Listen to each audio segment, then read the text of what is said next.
Salam semangat luar biasa. Selamat datang di video pembelajaran matematika. Dan kali ini kita akan masuk kepada statistika bagian yang ketiga. Kali ini kita akan membahas tentang rata-rata atau mean, modus, dan tentunya semua ini adalah data berkelompok. Masih dengan saya, Ibu M. Lubis.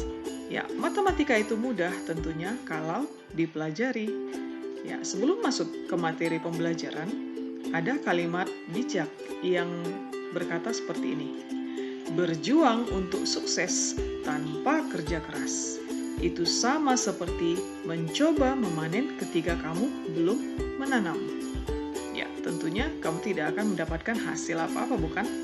Ya, tapi coba kamu menanam benih.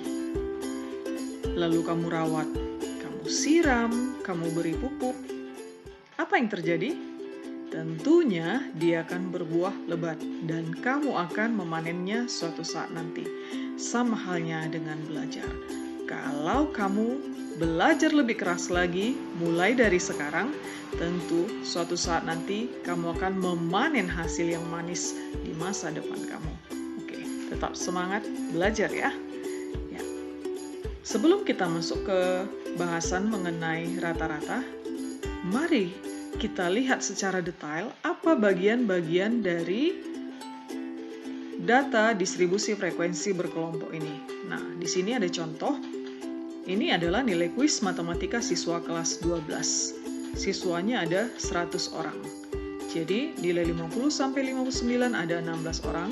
60-69 ada 32 orang dan seterusnya ada 100 orang. Kita mau lihat apa aja bagian-bagian yang ada di dalam tabel ini. Yang pertama yaitu banyak kelas. Coba kita selidiki, kita cari ada berapa banyak kelas dalam tabel ini. 1, 2, 3, 4, 5. Iya, betul. Ada 5 kelas. Jadi banyak kelas dari tabel ini adalah 5. Lalu batas kelas. Nah, batas itu adalah ini ya, ada 2 bagian. Yang ini nilainya rendah berarti batas bawah, yang ini semua barisan nilai yang tinggi adalah batas atas. Jadi batas kelas dibagi 2. Yang pertama batas bawah, yaitu yang nilainya di bawah ya, 50, 60, 70, 80, dan 90. Kemudian batas atas, yaitu 59, 69, 79, 89, dan 99. Nah, ada juga namanya tepi kelas. Nah, semua yang akan kita pelajari di awal ini akan bermanfaat untuk memahami ketika kita ingin mencari rata-rata, modus, median, kuartil untuk setiap data yang akan kita tentukan nantinya. Nah, misalnya ini, tepi kelas. Yang mana tepi kelas? Nah, tepi dibagi 2 juga, tepi bawah dan tepi atas. Ingat, kata kuncinya, kalau dia di bawah, dia sudah kecil, semakin kecil, dikurang 0,5. Berarti tepi bawah untuk ini adalah 50 dikurang 0,5, yaitu 49,5. Yang ini 59,5, 69,5. Nah, ini dia ya, udah dijelaskan di sini, tampilkan. Dan yang terakhir adalah 89,5. Jadi semua yang di bawah ini dikurang 0,5, itu adalah tepi bawah. Lalu yang bagian berikutnya adalah tepi atas. Jadi dia sudah besar, ditambah lagi ya, tambah besar. Jadi tambah 0,5. Jadi tepi atasnya yaitu 59 tambah 0,5 itu 59,5, 69,5, 79,5, dan seterusnya. Lalu apalagi? Titik tengah kelas. Cara menentukan titik tengah adalah jumlahkan antara batas bawah tambah batas atas dibagi 2. Jadi 50 tambah 59 bagi 2 adalah 54,5. 60 ditambah 69 bagi 2 adalah 64,5, dan seterusnya. Lalu ada lagi interval kelas. Interval kelas yaitu varian angka yang ada di tiap kelas. Ini variannya ada 50, 51, 52, 53, sampai 59. Dan seterusnya. Kalau di kelas 3, 70 sampai 79. Oke. Panjang interval. Panjang interval ini berapa varian yang ada di tiap kelas? Kita hitung ya. 50, 51, 52, 53, 54, 55, 56, 57, 58, 59. Nah, jadi ada 10 ya, maka panjang intervalnya adalah 10.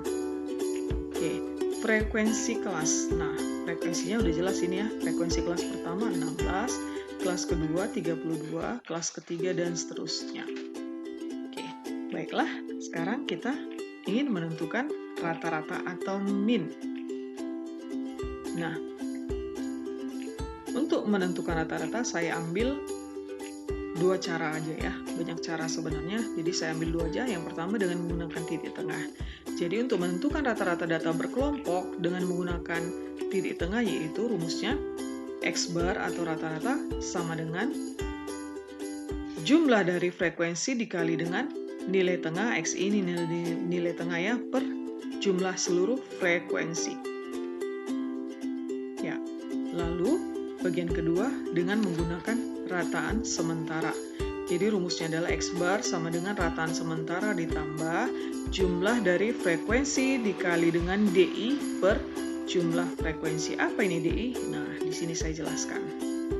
Nah, X bar S itu adalah rataan sementara, XI adalah titik tengah, FI adalah frekuensi, kemudian DI adalah pengurangan antara nilai tengah dengan rata-rata sementara atau simpangan data ke I terhadap rataan sementara. Nah, supaya lebih memahami, mari kita lihat contoh berikut ini. Contoh, tentukan rata-rata dari data berikut.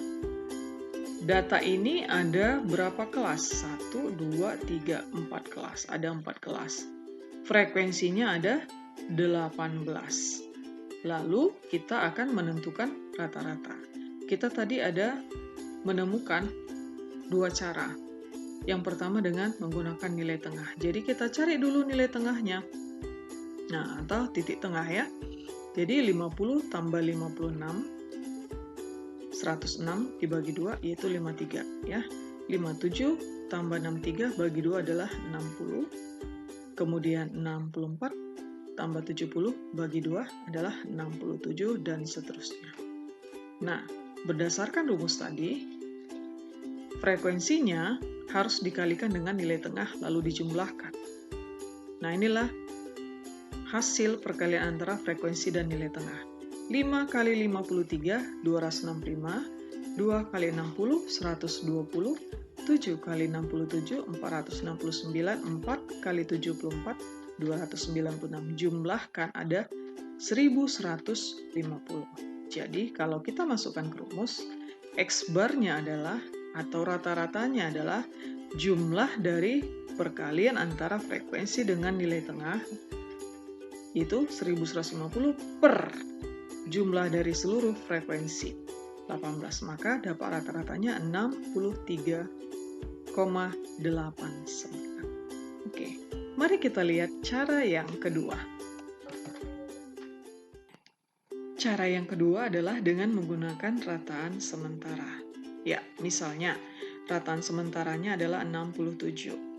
Maka DI-nya yaitu pengurangan dari nilai tengah dikurang rataan sementara. 53 kurang 67 min 14. 60 kurang 67 min 7. 67 dikurang 67 adalah 0 dan 74 dikurang 67 adalah 7. Jadi, perkalian antara frekuensi dengan DI adalah 5 dikali min 14 yaitu min 70. 2 dikali min 7 yaitu min 14. 7 dikali 0 yaitu 0. 4 dikali 7 yaitu 28. Jadi kalau dijumlahkan totalnya adalah min 56. Jadi rata-rata yang menggunakan rataan sementara yaitu X bar sama dengan rataan sementara yaitu 67 ditambah min 56 yaitu penjumlahan dari perkalian antara frekuensi dengan DI per 18 yaitu jumlah dari seluruh frekuensi hasilnya sama 63,18 sama ya dengan menggunakan titik tengah maupun dengan menggunakan rataan sementara. Tapi saya rekomendasikan gunakan yang titik tengah saja biar nggak ribet. Tapi kalau dia berkoma-koma boleh menggunakan rataan sementara. Nah, Lalu selanjutnya kita akan membahas mengenai modus data berkelompok. Rumus dari modus itu adalah TB ditambah D1 per D1 tambah D2 dikali P. Apa itu TB? TB adalah tepi bawah kelas modus. D1 adalah selisih antara modus dengan kelas sebelumnya. D2 yaitu selisih frekuensi kelas modus dengan kelas sesudahnya. P itu adalah panjang kelas. Supaya lebih paham, mari kita lihat contoh soal berikut ini. Nah, tentukan modus dari data berikut. Di sini disajikan di dalam tabel ini ukuran dan frekuensi. Nah, jadi di sini terdapat 1, 2, 3, 4, 5, 6. Ada 6 kelas. Di sini adalah frekuensi. Modus itu adalah frekuensi yang tertinggi. Di mana terdapat frekuensi tertinggi yaitu di kelas ke 1, 2, 3, 4. Di kelas keempat. Jadi penyelesaiannya adalah menentukan kelas modus dengan frekuensi terbesar atau tertinggi yaitu frekuensinya 11 di kelas rentang 55 sampai 57 atau tepatnya di kelas keempat. Jadi kelas modus adalah di rentang 55 sampai 57, berarti tepi bawahnya adalah 55 kurang 0,5 yaitu 54,5. D1 ini dia, selisih antara frekuensi modus dengan sebelumnya yaitu 11 dikurang 10 yaitu 1. D2. Nah, ini dia, selisih antara modus dengan kelas sesudahnya yaitu 11 dikurang 6 yaitu 5. Jadi panjang kelasnya yaitu berapa varian angka berada di tiap kelas. Nah, kita lihat cek 46, 47, 48. Berarti ada 3. Nah, cek lagi betul nggak? Kita cek. 55, 56, 57. Benar, ada 3 varian angka. Berarti panjang kelasnya adalah 3. Lalu kita masukkan ke dalam rumus, modus adalah tepi bawah, yaitu 54,5 ditambah D1, yaitu 1 per 1 tambah 5 dikali dengan panjang kelas, yaitu 3. Maka didapat modus adalah 55. Ya. Sekian video pembelajaran kali ini. Tetap semangat, tetap rajin belajar agar mimpimu terwujud. Sampai ketemu di video pembelajaran berikutnya. Sampai jumpa.